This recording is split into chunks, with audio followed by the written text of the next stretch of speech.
যে আমি যেন মুহাম্মদের কথায় কোনো কান না দেই। এজন্য মানুষ আমার কাছে বারবার আসতেছিল। তাদের এতবার আসার কারণে আমি এক পর্যায়ে নিজে নিজে প্রতিজ্ঞাবদ্ধ হইলাম যে আমার সামনে যদি ওই লোকটা পড়েও যায় আমি তার কথা কোনোভাবেই শুনবো না। শেষ পর্যন্ত এমন হইল, আমি যখন মক্কায় প্রবেশ করলাম, মক্কায় প্রবেশ করে দেখি ওই লোকটা মানুষদেরকে লা ইলাহা ইল্লাল্লাহ এর দাওয়াত বলতেছিল, দাওয়াত প্রচার করতেছিল।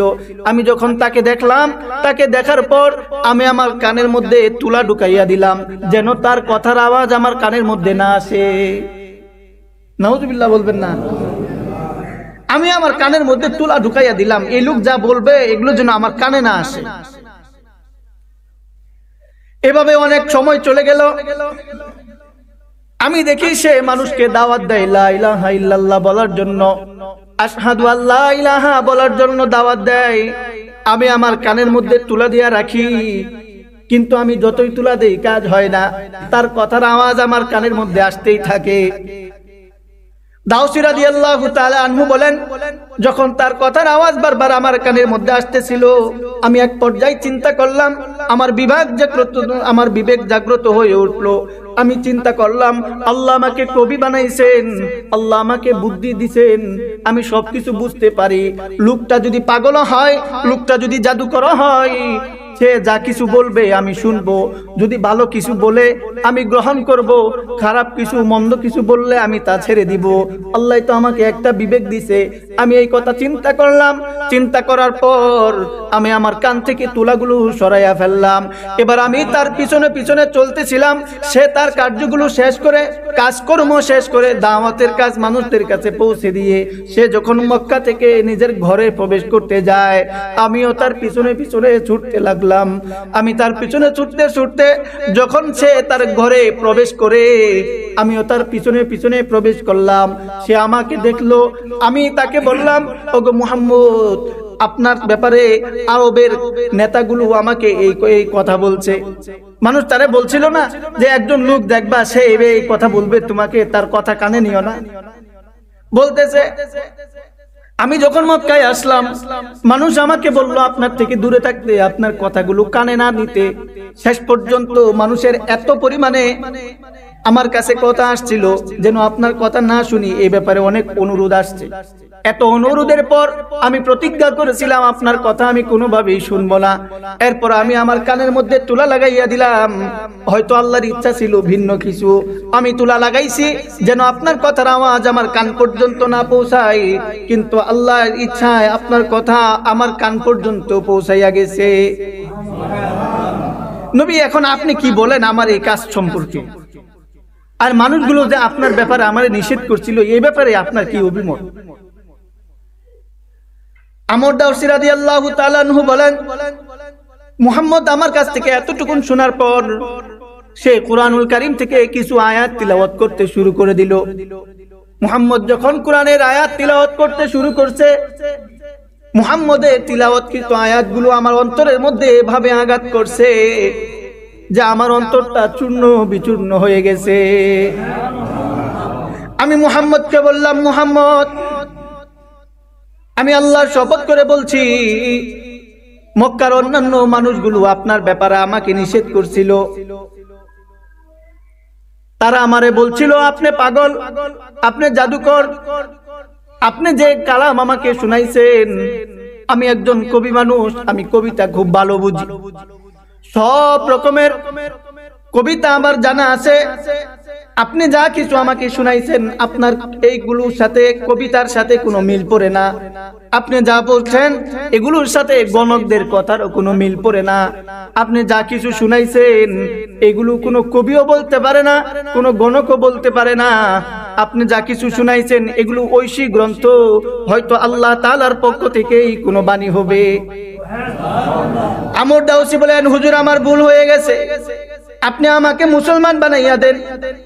মক্কার কাফেরদের কথায় আমি আপনাকে ভুল বুঝছিলাম, এখন আপনি আমাকে মুসলমান বানাইয়া দেন। আল্লাহর রাসূলের কাছে হাত বাড়াইয়া দিছে। আল্লাহর রাসূল তার হাত ধরে তাকে কালিমা শাহাদাত পড়াইয়া মুসলমান বানাইয়া দিল।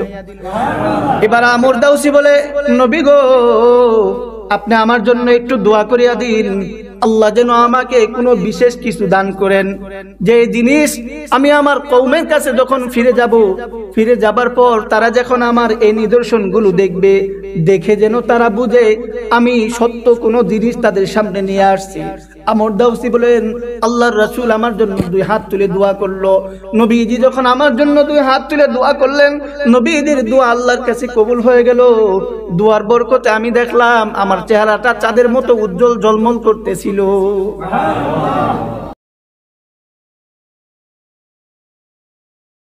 ونشهد أن لا إله إلا الله وحده لا شريك له ونشهد أن سيدنا ومولانا محمدا عبده ورسوله أما بعد فقد قال الله تعالى في كلامه المجيد والفرقانه الحميد أعوذ بالله من الشيطان الرجيم بسم الله الرحمن الرحيم وأنذر عشيرتك الأقربين صدق الله العظيم وصدق رسوله النبي الكريم ونحن على ذلك من الشاهدين والشاكرين والحمد لله رب العالمين بلغ العلا بكماله كشف الدجى بجماله حسنت جميع خصاله صلوا عليه وآله زبان খুলে দুরূদ শরীফ পড়ি اللهم صل على محمد وعلى آل محمد كما صليت على إبراهيم وعلى آل إبراهيم إنك حميد مجيد اللهم بارك على محمد وعلى آل محمد كما باركت على إبراهيم وعلى آل إبراهيم إنك حميد مجيد سبحانك لا علم لنا إلا ما علمتنا إنك أنت العليم الحكيم সপ্তাহের শ্রেষ্ঠতম দিন জুমার দিনে জুমার নামাজে আগত শ্রদ্ধাভাজন বয়োজ্যেষ্ঠ মুরব্বিয়ান সাহাবান সমাগত যুবক ভাইয়েরা, পর্দার অন্তরালে অবস্থানরত মা ও বোনেরা, জুমার নামাজের পূর্বে কোরআন ও হাদিসের আলোকে কিছু কথা বলা এবং শোনার জন্য আল্লাহ তাআলা আমাদেরকে তৌফিক দিয়েছেন। এজন্য আল্লাহ রব্বুল আলামিনের দরবারে কালিমাতুশ শুকুর হাদিয়া পেশ করি, আওয়াজ দিয়ে বলি আলহামদুলিল্লাহ। আমাদের আলোচনা চলতেছিল ধারাবাহিক এক বিষয়ের উপর, ধারাবাহিক আলোচনা যা রাসূল সাল্লাল্লাহু আলাইহি ওয়াসাল্লামের উপর যখন ইসলামের দাওয়াতকে, প্রচার কার্যকে পরিচালনা করার জন্য, প্রকাশ্যে পরিচালনা করার জন্য আল্লাহ তাআলার পক্ষ থেকে আদেশ হয়, আর আল্লাহ রাসূল সাল্লাল্লাহু আলাইহি ওয়াসাল্লাম আল্লাহ পাকের সেই আদেশ মোতাবেক প্রকাশ্যে ইসলাম প্রচার করতে শুরু করেন। সেই সময়টা কেমন চলতেছিল? যখন মক্কা ছিল সারা বিশ্বের সব মানুষের জন্য ধর্মীয় অনুভূতির একটি কেন্দ্র, আর এই কেন্দ্রের মানুষগুলো যখন জাহিলিয়াতের মধ্যে, মূর্খতার মধ্যে নিমজ্জিত ছিল, এই সময় রাসূল সাল্লাল্লাহু আলাইহি ওয়াসাল্লামের এই ইসলামের দাওয়াতের কার্য পরিচালনা করা কতটা সহজ বা কতটা কঠিন ছিল, এই বিষয়ের উপর আমাদের সংক্ষিপ্ত আলোচনা। আল্লাহ রসুল সাল্লাল্লাহু আলাইহি সাল্লামের উপর যখন আল্লাহ পাক আদেশ দিলেন, হে নবী, আপনি প্রকাশ্যে ইসলাম প্রচার করুন, ওয়া আনজির আশিরাতাকাল আকরাবিন। আল্লাহ রসুল একে একে 3টা সমাবেশ করলেন, 3টা সম্মেলন করলেন। নিজের কাছের লোক যারা আছে, আত্মীয় স্বজন, পরিবারের লোক, এরকম যারা নবীজিকে বেশি বিশ্বাস করে, নবীজিকে যারা সব কাজের মধ্যে সহযোগিতা করে, যাদের প্রতি নবীজির একটা আস্থা ছিল যে এদের কাছে বললে আমার কাজটা আসান হবে, এরকম মানুষদেরকে জমায়েত করে নবীজি একে একে 3টা সম্মেলন করেন। দ্বিতীয় সম্মেলন যখন আল্লাহর রসুল করেন, নবীজির কথাটা ছিল, কথার সারমর্ম আল্লাহর রসুল মানুষদের সামনে যেভাবে উপস্থাপন করছিলেন, আল্লাহর রসুল তখন বলছিলেন যে তোমরা প্রতিদিন যেভাবে বিছানায় শোয়ার পর ঘুমিয়ে পড়ো, তোমাদের মৃত্যুটাও এরকম হয়ে যাবে। তোমাদের মৃত্যু ওইভাবেই হবে যেভাবে তোমরা বিছানায় শোয়ার পর ঘুমাইয়া পড়ো। আবার তোমাদেরকে পুনরায় উঠানো হবে আল্লাহ পাকের দরবারে, ঠিক সেভাবেই উঠানো হবে যেভাবে তোমরা ঘুমন্ত অবস্থা থেকে জাগ্রত হও। তারপর আল্লাহ পাক তোমাদেরকে উঠাইয়া তোমাদের আমল সম্পর্কে তোমাদেরকে জিজ্ঞাসা করবেন। তোমাদেরকে জিজ্ঞাসা করা হবে তোমাদের সফলতা সম্পর্কে, তোমাদের মেহনত কোন পথে ছিল, এগুলো সম্পর্কে তোমাদেরকে জিজ্ঞাসা করা হবে। আর জিজ্ঞাসার পর ভালো কাজের ফলশ্রুতি হিসাবে আল্লাহ তাআলা তোমাদেরকে দিবেন শান্তির ঠিকানা, সুখের ঠিকানা, চিরস্থায়ী জান্নাত। আর পাপাচারের ফলশ্রুতি হিসাবে আল্লাহ তাআলা তোমাদের জায়গা করে দিবেন অশান্তি আর দুঃখ কষ্টের জায়গা হবে চিরস্থায়ী জাহান্নাম। এই কথাগুলো আল্লাহ রসুল বলতেছিলেন। দ্বিতীয়বারে যখন রসুল সাল্লাল্লাহু আলাইহি ওয়াসাল্লাম মানুষদেরকে জমায়েত করলেন, আত্মীয় স্বজন, পরিবারের কাছের লোক যারা আছে এদেরকে জমায়েত করলেন। জমায়েত করে রসুল সাল্লাল্লাহু আলাইহি সাল্লাম তাদের উদ্দেশ্যে সর্বপ্রথম খুতবা পাঠ করতেছিলেন। আল্লাহ রসুল খুতবা বলেন, আলহামদুলিল্লাহি আহমাদুহু ওয়া আস্তাঈনুহু ওয়া উমিনু বিহি ওয়া আতাওয়াক্কালু আলাইহি ওয়া আশহাদু আল্লা ইলাহা ইল্লাল্লাহু ওয়াহদাহু লা শারীকা লাহ। আল্লাহ রসুল এই খুতবা পাঠ করলেন যে আমি আল্লাহ তাআলার প্রশস্ততা বর্ণনা করছি, আল্লাহর প্রশংসা বর্ণনা করছি, আমি আল্লাহর উপর বিশ্বাস স্থাপন করছি, আমি আল্লাহ পাকের সাহায্য, আল্লাহ পাকের কাছে আশ্রয় চাচ্ছি। আমি সাক্ষ্য দিচ্ছি যে আল্লাহ তাআলা ছাড়া উপাসনার যোগ্য আর কোনো মাবুদ নাই, তিনি একক, তার কোনো শরীক নাই, অংশীদার নাই। এরপর রাসূল সাল্লাল্লাহু আলাইহি সাল্লাম তাদের সামনে বললেন যে দেখো, কল্যাণকামী পথ প্রদর্শক কখনো তার আত্মীয় স্বজনের সাথে, তার পরিবারের লোকজনের সাথে মিথ্যা কথা বলতে পারে না। আল্লাহু লা ইলাহা ইল্লাহু, সে আল্লাহর শপথ, ইন্নী রাসূলুল্লাহি ইলাইকুম খাসসাতান ওয়া ইলান নাসি আম্মা, সে আল্লাহর শপথ যে আল্লাহ ব্যতীত উপাসনার যোগ্য অন্য কোনো মাবুদ নাই। সেই আল্লাহর শপথ, আমি বিশেষভাবে তোমাদের জন্য এবং সাধারণভাবে সারা বিশ্বের সমস্ত মানুষের জন্য আল্লাহ তাআলার রসুল হিসাবে প্রেরিত হয়েছি।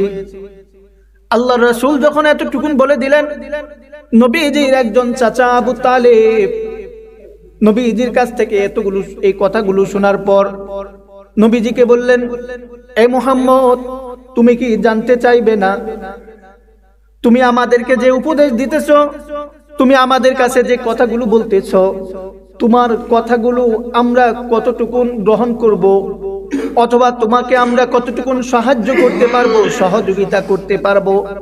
মুহাম্মদ শুনো, এখানে যারা উপস্থিত আছে সবাই তোমার পরিবারের লোক, সবাই তোমার আত্মীয় স্বজন, প্রিয় মানুষগুলো, কাছের মানুষগুলো এই মজলিসের মধ্যে উপস্থিত আছে। তবে এদের মধ্যে আর আমার মধ্যে পার্থক্য শুধু এতটুকু, তোমার কোনো কাজের মধ্যে সবার তুলনায় আমি অগ্রগামী হই। তোমার সহযোগিতার বেলায় অন্যরা তোমাকে এত সহযোগিতা করে না।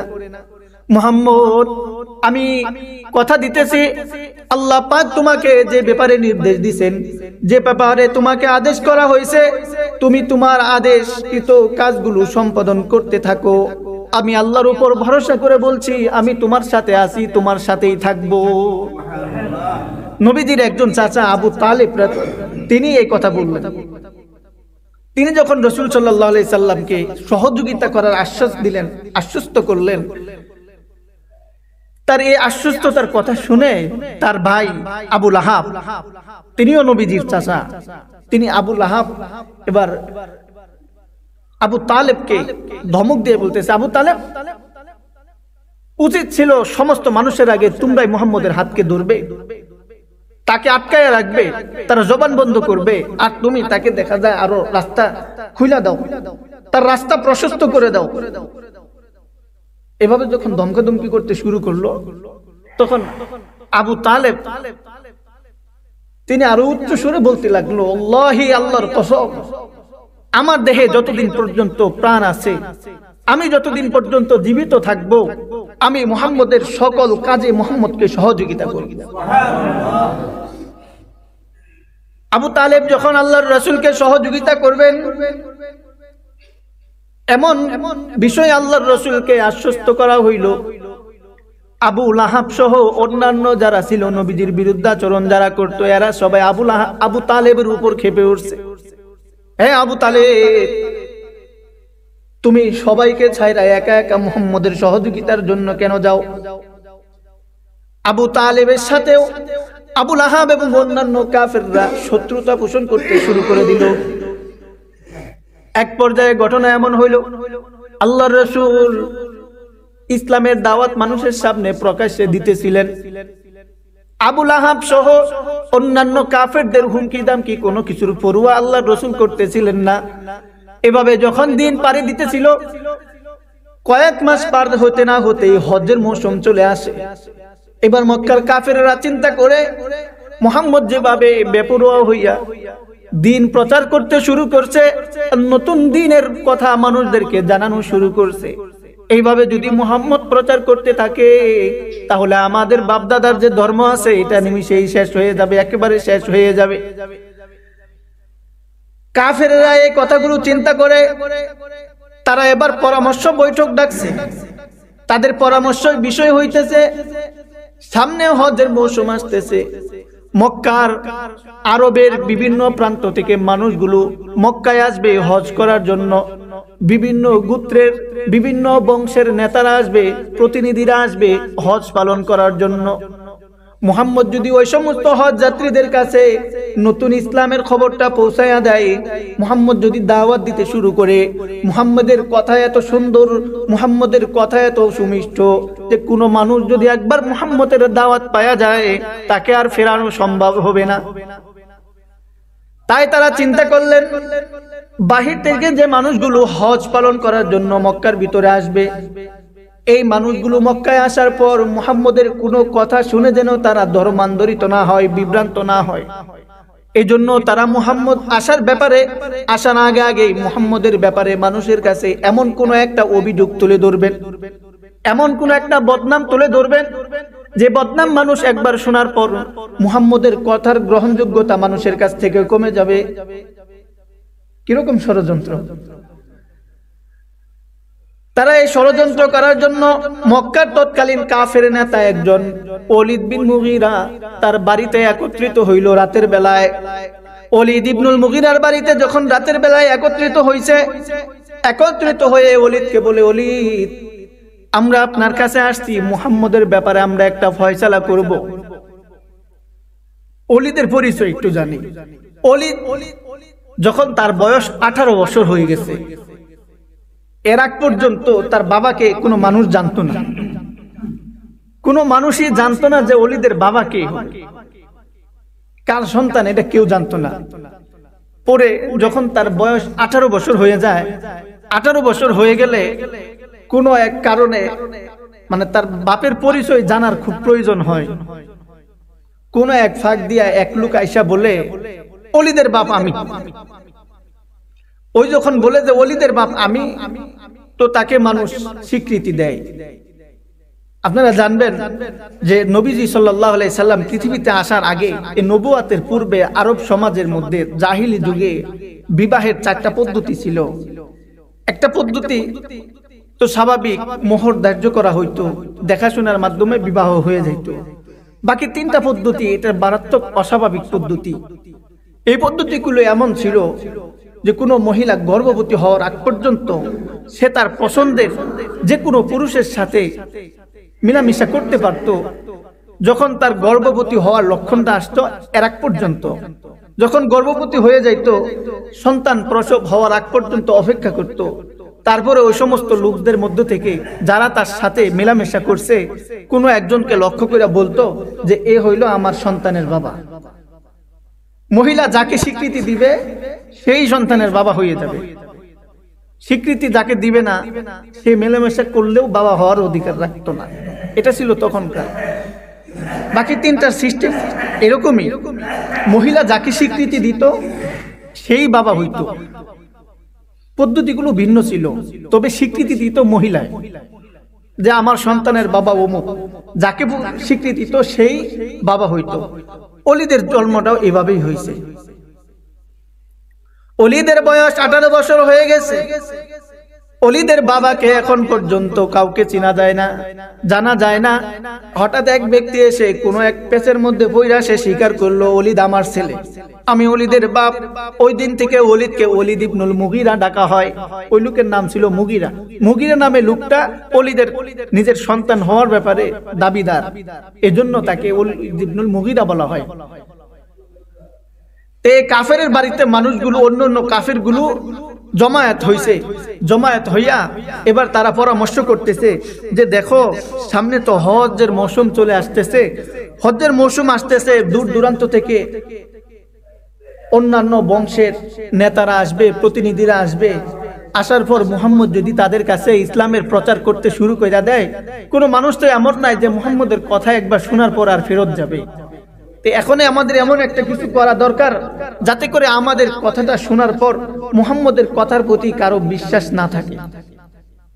অলিদ বলল আচ্ছা ঠিক আছে, তাহলে তোমরা বলো আমরা কি বলতে পারি, মুহাম্মদের ব্যাপারে আমরা কি প্রচার করতে পারি।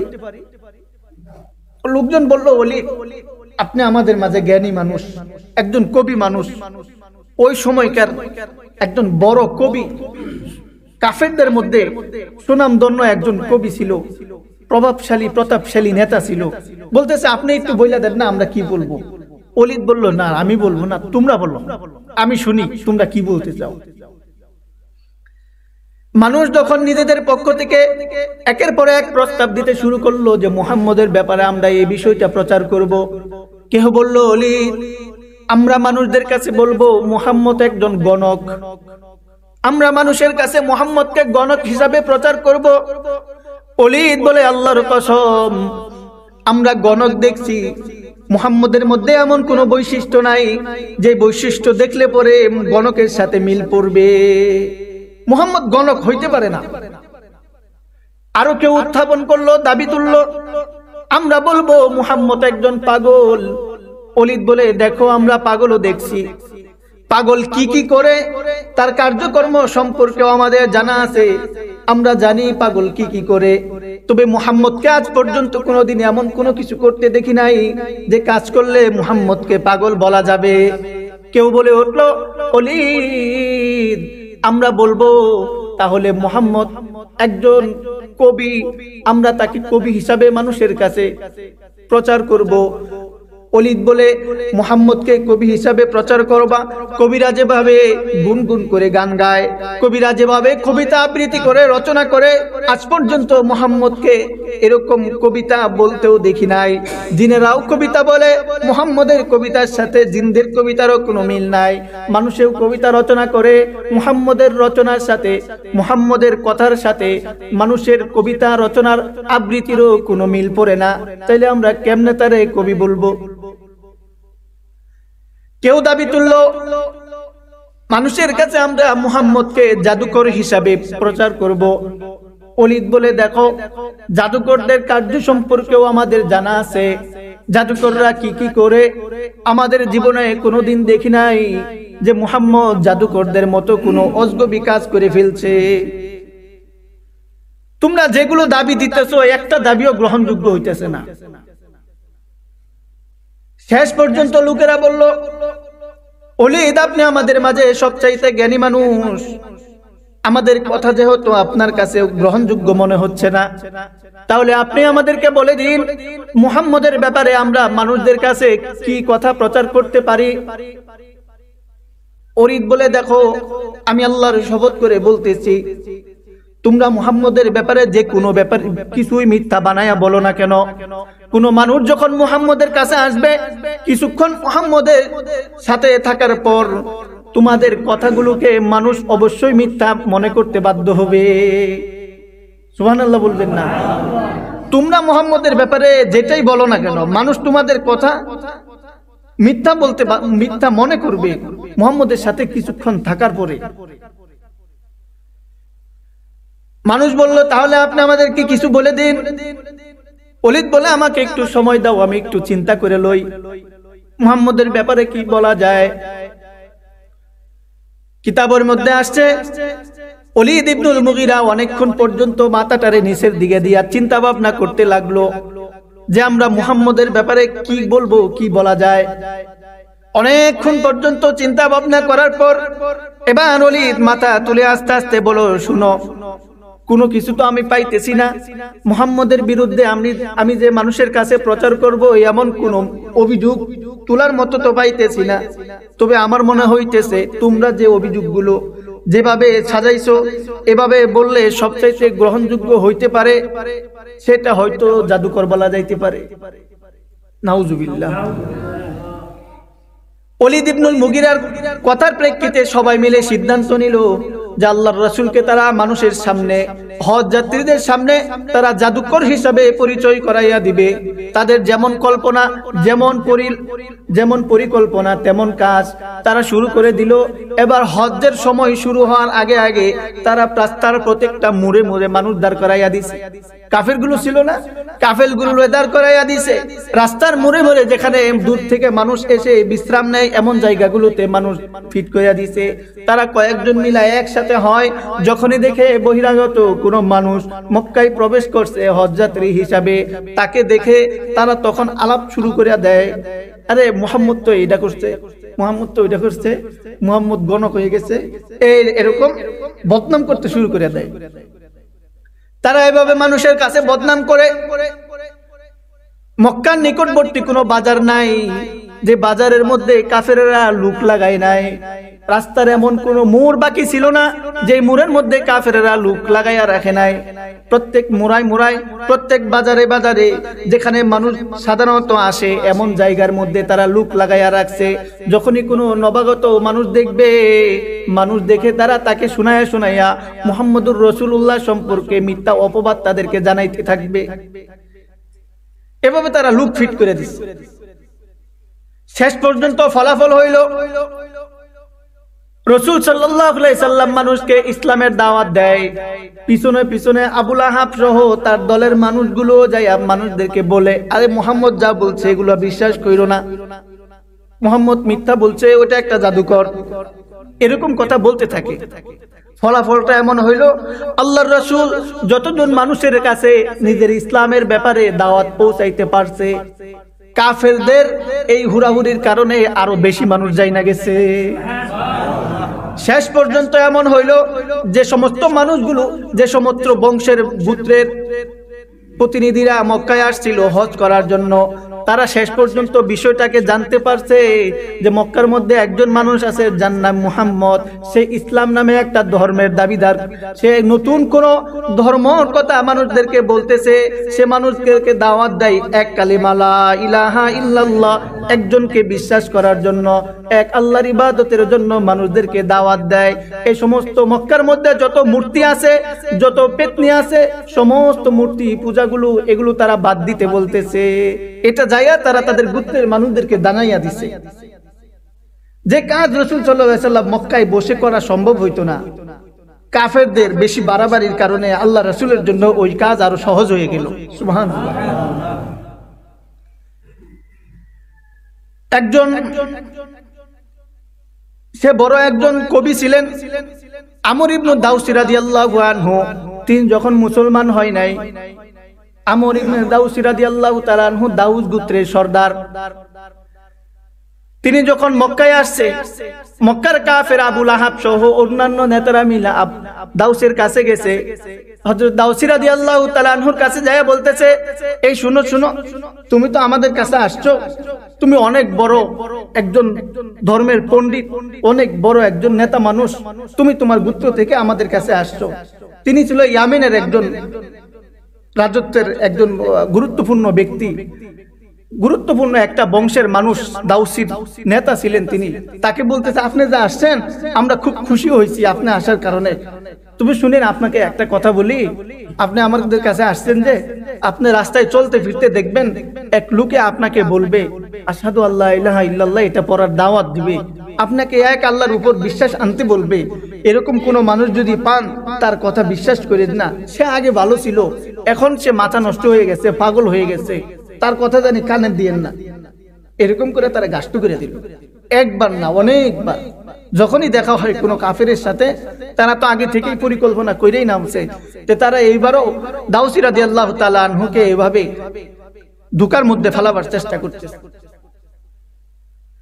হযরত দাউসী রাদিয়াল্লাহু তাআলা আনহু মুসলমান হবার পর ঘটনা বর্ণনা করতেছেন, মানুষ আমাকে এই পরিমাণে গাষ্ট করতেছিল, তশকিল করতেছিল যে আমি যেন মুহাম্মদের কথায় কোনো কান না দেই। এজন্য মানুষ আমার কাছে বারবার বারবার বারবার আসতেছিল। তাদের এতবার আসার কারণে আমি এক পর্যায়ে নিজে নিজে প্রতিজ্ঞাবদ্ধ হইলাম যে আমার সামনে যদি ওই লোকটা পড়েও যায়, আমি তার কথা কোনোভাবেই শুনবো না।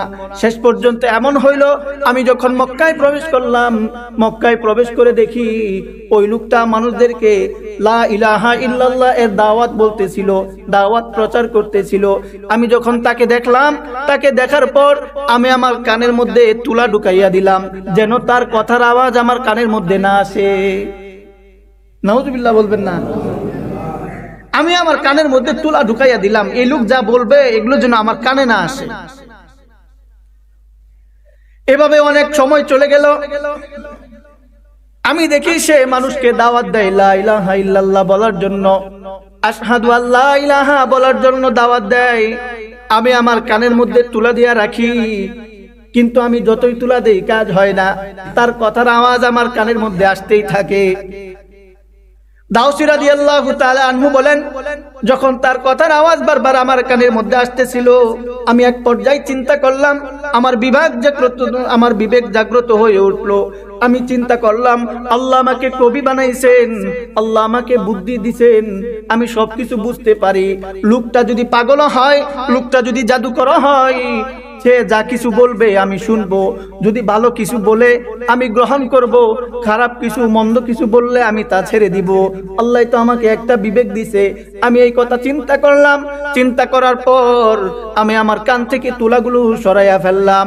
এবার আমি তার পিছনে পিছনে চলতেছিলাম। সে তার কার্যগুলো শেষ করে, কাজকর্ম শেষ করে, দাওয়াতের কাজ মানুষদের কাছে পৌঁছে দিয়ে সে যখন মক্কা থেকে নিজের ঘরে প্রবেশ করতে যায়, আমিও তার পিছনে পিছনে ছুটতে লাগলাম। আমি তার পিছনে ছুটতে ছুটতে যখন সে তার ঘরে প্রবেশ করে, আমিও তার পিছনে পিছনে প্রবেশ করলাম। সে আমাকে দেখলো। আমি তাকে বললাম, ওগো মুহাম্মদ, আপনার ব্যাপারে আরবের নেতাগুলো আমাকে এই কথা বলছে। মানুষ তারে বলছিল না যে একজন লোক দেখবা সে এই কথা বলবে, তোমাকে তার কথা কানে নিও না। বলতেছে, আমি যখন মক্কায় আসলাম, মানুষ আমাকে বললো আপনার থেকে দূরে থাকতে, আপনার কথাগুলো কানে না নিতে। শেষ পর্যন্ত মানুষের এত পরিমাণে আমার কাছে কথা আসছিল যেন আপনার কথা না শুনি, এই ব্যাপারে অনেক অনুরোধ আসছে। এত অনুরোধের পর আমি প্রতিজ্ঞা করেছিলাম আপনার কথা আমি কোনোভাবেই শুনবো না। এরপর আমি আমার কানের মধ্যে তুলা লাগাইয়া দিলাম। হয়তো আল্লাহর ইচ্ছা ছিল ভিন্ন কিছু। আমি তুলা লাগাইছি যেন আপনার কথার আওয়াজ আমার কান পর্যন্ত না পৌঁছায়, কিন্তু আল্লাহর ইচ্ছায় আপনার কথা আমার কান পর্যন্ত পৌঁছাইয়া গেছে। নবী, এখন আপনি কি বলেন আমার এই কাজ সম্পর্কে? আর মানুষগুলো যে আপনার ব্যাপারে আমার নিষেধ করছিল, এই ব্যাপারে আপনার কি অভিমত? আমর দাউসী রাদিয়াল্লাহু তাআলা আনহু বলেন, মুহাম্মদ আমার কাছ থেকে এতটুকুন শোনার পর সে কুরআনুল কারীম থেকে কিছু আয়াত তিলাওয়াত করতে শুরু করে দিল। মুহাম্মদ যখন কোরআনের আয়াত তিলাওয়াত করতে শুরু করছে, মুহাম্মদের তিলাওয়াতকৃত আয়াতগুলো আমার অন্তরের মধ্যে এভাবে আঘাত করছে যে আমার অন্তরটা চূর্ণ বিচূর্ণ হয়ে গেছে। আমি মুহাম্মদকে বললাম, মুহাম্মদ, আমি আল্লাহর শপথ করে বলছি, মক্কার অন্যান্য মানুষগুলো আপনার ব্যাপারে আমাকে নিষেধ করছিল। তারা আমারে বলছিল আপনি পাগল, আপনি জাদুকর, আপনি যে কালাম আমাকে শুনাইছেন, আমি একজন কবি মানুষ, আমি কবিতা খুব ভালো বুঝি, সব রকমের কবিতা আমার জানা আছে। আপনি যা কিছু আমাকে শুনাইছেন আপনার এইগুলোর সাথে, কবিতার সাথে কোনো মিল পড়ে না। আপনি যা বলছেন এগুলোর সাথে গণকদের কথার কোনো মিল পড়ে না। আপনি যা কিছু শুনাইছেন এগুলো কোনো কবিও বলতে পারে না, কোনো গণকও বলতে পারে না। আপনি যা কিছু শুনাইছেন এগুলো ঐশী গ্রন্থ, হয়তো আল্লাহ তাআলার পক্ষ থেকেই কোনো বাণী হবে। আমর দাউসী বলেন, হুজুর আমার ভুল হয়ে গেছে, আপনি আমাকে মুসলমান বানাইয়া দেন। মক্কার কাফেরদের কথায় আমি আপনাকে ভুল বুঝছিলাম, এখন আপনি আমাকে মুসলমান বানাইয়া দেন। আল্লাহর রাসূলের কাছে হাত বাড়াইয়া দিছে, আল্লাহর রাসূল তার হাত ধরে তাকে কালিমা শাহাদাত পড়াইয়া মুসলমান বানাইয়া দিল। এবার আমর দাউসী বলে, নবী গো, আপনি আমার জন্য একটু দোয়া করিয়া দিন, আল্লাহ যেন আমাকে কোনো বিশেষ কিছু দান করেন, যে জিনিস আমি আমার কওমের কাছে যখন ফিরে যাবার পর তারা যখন আমার এই নিদর্শনগুলো দেখবে, দেখে যেন তারা বুঝে আমি সত্য কোনো জিনিস তাদের সামনে নিয়ে আসছি। আমর দাউসী বলেন, আল্লাহর রাসূল আমার জন্য দুই হাত তুলে দোয়া করলো। নবীজি যখন আমার জন্য দুই হাত তুলে দোয়া করলেন, নবীজির দোয়া আল্লাহর কাছে কবুল হয়ে গেল। দোয়ার বরকতে আমি দেখলাম আমার চেহারাটা চাঁদের মতো উজ্জ্বল ঝলমল করতেছিল। যখন চেহারাটা এত সুন্দর হয়ে গেল, হঠাৎ করে এত উজ্জ্বল হয়ে গেল, এখন আমার মনের মধ্যে ভয় চলে আসছে, মানুষ আবার আমাকে দেখলে অসুস্থ রোগী মনে করে কিনা, বা আমার কোনো কিছু হয়ে গেছে এমন কিছু মনে করে কিনা। এই ভয়ে আমি আল্লাহর রাসূলের কাছে বললাম, নবী গো, আপনি আল্লাহর কাছে দোয়া করে যে মুজিজাটা আমার মুখের মধ্যে আসছে এটা একটু সরাইয়া অন্য কোনো জায়গায় ব্যবস্থা করে দেন না। নবীজি যখন দোয়া করলেন, আল্লাহ তাআলা আমাকে যে সৌন্দর্য, যে চমকটা চেহারার মধ্যে দিয়েছিল, আমি দেখলাম আমার লাঠির মধ্যে সেই চমকটা চলে গেছে। আমর দাউসী বলেন, আমি আল্লাহর রাসূলের কাছ থেকে দোয়া নিয়ে যখন আমি আমার গোত্রের কাছে ফিরে আসছি, গোত্রের কাছে ফিরে আসার পর আমি আমার বাবাকে দাওয়াত দিলাম, আমার বাবা আমার দাওয়াতে ইসলাম গ্রহণ করলো। আমি আমার স্ত্রীকে দাওয়াত দিলাম, আমার স্ত্রী আমার দাওয়াত পেয়ে ইসলাম গ্রহণ করলো। এরপর আমি মানুষদেরকে দাওয়াত দিতে থাকলাম। এক পর্যায়ে খন্দকের যুদ্ধের পর পর্যন্ত আমার হাতে 40 থেকে 42টি গোত্রের মানুষ ইসলাম গ্রহণ করে বিশাল এক জামাত তৈরি হয়ে গেছে। মক্কার মানুষগুলো চাইছিল যে আল্লাহর রাসূলকে দাওয়াত থেকে, সত্য কথা থেকে বিরত রাখবে, যেন মানুষ আল্লাহর রাসূলের এই দাওয়াত শুনতে না পারে, আল্লাহর রাসূলের কথা বিশ্বাস করতে না পারে। কিন্তু আল্লাহ চাইছেন যারা বিরোধিতা করবে তাদের মাধ্যমে আল্লাহর রাসূলের দাওয়াতকে আল্লাহ